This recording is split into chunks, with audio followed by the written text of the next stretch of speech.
दुनिया के सबसे पुराने लोकतंत्र अमेरिका का बिग बॉस एक बार फिर से डोनाल्ड ट्रंप बन गए हैं। मैं आपको यह बताना चाहता हूं कि डोनाल्ड ट्रंप अमेरिका के इतिहास में सबसे बड़ी राजनीतिक वापसी की है और चुनाव में अपनी डेमोक्रेटिक उम्मीदवार कमला हैरिस को हराकर ट्रंप सुपर पावर का सुपर बॉस बनने जा रहे हैं।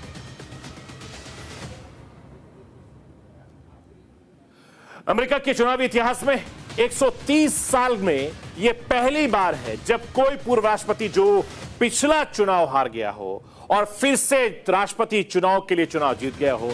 अब जनवरी में आधिकारिक ऐलान होने के बाद भी ट्रंप अपने दूसरे कार्यकाल के लिए पद की शपथ लेंगे, जिसके बाद अमेरिका में एक बार फिर से ट्रंप सरकार बन गई जाएगी और दुनिया की नजर अभी से ट्रंप की नीति पर टिकी है। सवाल यह भी है कि डोनाल्ड ट्रंप की राष्ट्रपति बनने से पूरी दुनिया में क्या बदलाव होंगे और दुनिया की इकोनॉमी पर इसका क्या असर होगा।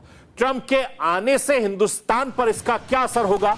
इन सब सवालों का जवाब आज मैं राष्ट्र की आवाज के जरिए आपके सामने रखूंगा, लेकिन सबसे पहले ट्रंप के जीतने की बड़ी वजह क्या है, मैं राष्ट्र की आवाज के जरिए वो आपको दिखाना चाहता हूं। लाइए स्क्रीन पर। ट्रंप के जीतने के पीछे की सबसे बड़ी वजह अमेरिका की अर्थव्यवस्था है। ट्रंप ने अपने भाषण में अर्थव्यवस्था का मुद्दा जमकर उठाया और यह बताया कि कैसे उनके कार्यकाल में अर्थव्यवस्था दुनिया में किस तरीके से मजबूत हालत में है। महंगाई को लेकर जमकर घेरा। रिपब्लिकन पार्टी के उम्मीदवार ने लगातार इस मुद्दे को जनता के बीच में उछाला। डोनाल्ड ट्रंप ने कई मोर्चे से कहा कि बीते 4 साल और उनके राष्ट्रपति के कार्यकाल की तुलना की गई तो कौन सा बेहतर काल था। ट्रंप ने बेरोजगारी से लेकर भी बाइडेन सरकार को घेरा है, जिसका उन्हें खूब फायदा हुआ। इसके अलावा अवैध इमिग्रेशन भी अमेरिका में बड़ा मुद्दा बना रहा।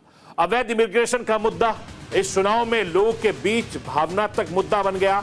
इस मुद्दे को डोनाल्ड ट्रंप ने जोर शोर से उठाया था और ट्रंप ने बाइडेन सरकार पर विदेश नीति में सही पॉलिसी ना अपनाने का आरोप लगाया। ट्रंप ने बाइडेन सरकार पर जबरदस्ती विदेशी खर्चे को उठाने का आरोप लगाया और यह भी कहा कि इसमें अमेरिका के आर्थिक हालात पर दबाव बना। ट्रंप ने इसके उदाहरण में यूक्रेन का मुद्दा भी जोर शोर से उठाया था।